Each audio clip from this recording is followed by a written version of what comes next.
तीसरा है आपका 18, 17, 20 तक मैंने इडियम्स निकाले हैं, उसके बाद पंक्चुएशन आपके साथ शेयर करूंगा। टू कैरी द डे मतलब to win, to carry the day माना जीत जाना, किसी चीज के बारे में जीतना। Some people keep working hard until they carry the day, कुछ लोग मेहनत करते रहते हैं जब तक उनको कोई चीज मिल ना जाए। Some people keep working hard until they carry a day, जब तक उनको कोई चीज मिल ना जाए। मतलब आप इस तरह कह सकते हैं कि I will work hard unless I carry the day, जब तक मुझे कोई चीज मिलती नहीं थी मैं मेहनत करता रहूंगा।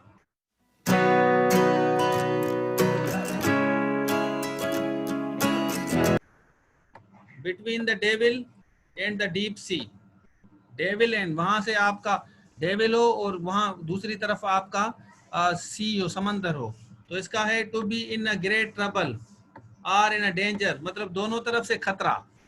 Between devil and the deep sea माना दोनों तरफ से खतरा हो। तो यहाँ पे हम कहते हैं street criminals in Karachi are between the devil and the deep sea, कभी कभी उनको मारा जाता है और कभी कभी पुलिस के हवाले किया जाता है उनको।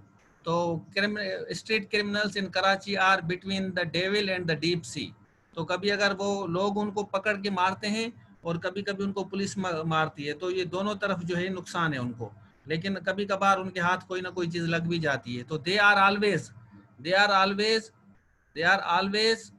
Between the devil and the deep C.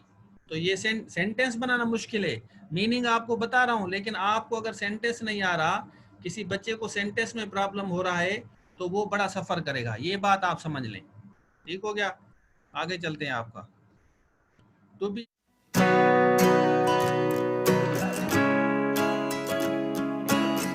In hot water, अब to be in hot water का मकसद होता है to be in a trouble or in a difficulty, किसी डिफिकल्टी में होना, किसी प्रॉब्लम में होना, तो to be in hot water कहा जाता है। तो सेंटेंस आपको बनाने पड़ेंगे, आपका काम होगा, मैं थोड़ा सा बताऊंगा, उसके बाद आपकी एक्सरसाइज होगी, तो वो फिर आप काम करेंगे।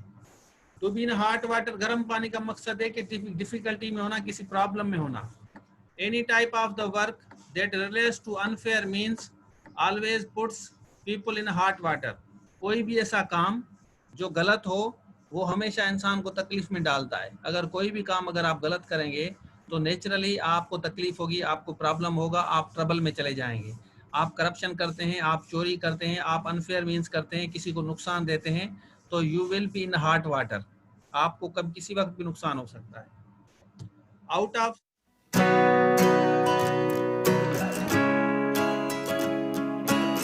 sight out of mind, out of sight out of mind, it means humans don't worry or think about the things which are invisible or physically away, ऐसी चीज अगर आपसे दूर है तो फिर आप उसके बारे में परेशान नहीं होते। Out of sight out of mind मतलब अगर देखें, अगर कोई किससे आप बात करते हैं वो आपके सामने गुजरे, अगर आपका किसी से अफेयर है या कुछ है, तो फिर आपको वो तकलीफ होगी।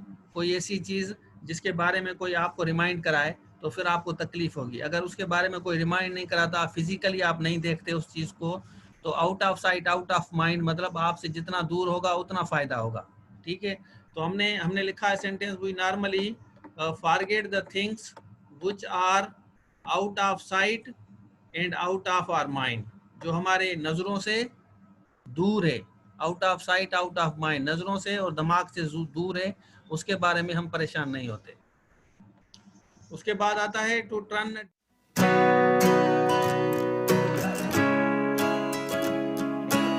अ deaf ear, to turn a deaf ear मतलब किसी चीज को नहीं सुनना, किसी के बारे में सुनना नहीं, मतलब यहाँ से सुनना यहाँ से निकाल देना, तो इसको कहा जाता है to turn a deaf ear. मतलब सिंधी में जो चुनाव अणबुधो करे चरण, तो to turn a deaf ear इसको कहा जाता है। It means to avoid listening to someone, इसका मकसद है कि जब हम किसी को ना सुने, ना सुनने वाले बंदे के लिए हम इस्तेमाल करते हैं ये वाला वर्ड। मतलब एक चीज किसी ने मुझे बताई, कोई बता रहा है, लेकिन मैं उसको अटेंशन ना दूं। काफी बच्चों को इंटरनेट का आज प्रॉब्लम है और मैसेज आया है बच्चों को, काफी बच्चों का मैसेज आया है, 8-10 बच्चे हैं जिनका अभी मतलब इंटरनेट कनेक्ट नहीं हो रहा। तो डोंट वरी अबाउट दिस। हम कोशिश करते हैं कि थोड़ी बहुत जो है वीडियो उनके साथ हम शेयर करें। मैं कोशिश करता हूं कि शॉर्ट वीडियो, लेकिन क्या है कि जब तक वो एक्सरसाइज नहीं करेंगे तो दे विल नॉट इम्प्रूव। तो इसलिए क्लास जो है अटेंड करने के वक्त ही वो सीख सकते हैं, लेकिन आपके पास डेटा होनी चाहिए, इंटरनेट ज़रूर होना चाहिए, आप अपने पास रखें।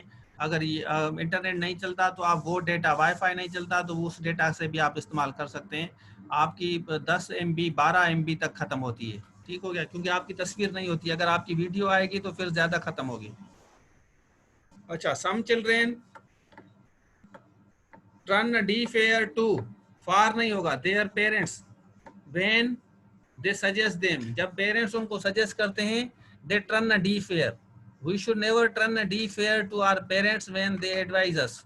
We should never turn a deaf ear to our parents when they give us a piece of advice. जब हमें वो सजेस्ट करते हैं तो हम उसको टर्न अ डी फेयर ना करें, मतलब ऐसा ना करें कि ना सुने, बल्कि हम उनको सुने कि वो क्या कह रहे हैं। You should never turn a deaf fair, ठीक है, मतलब कान ना देना किसी चीज के बारे में। Every dark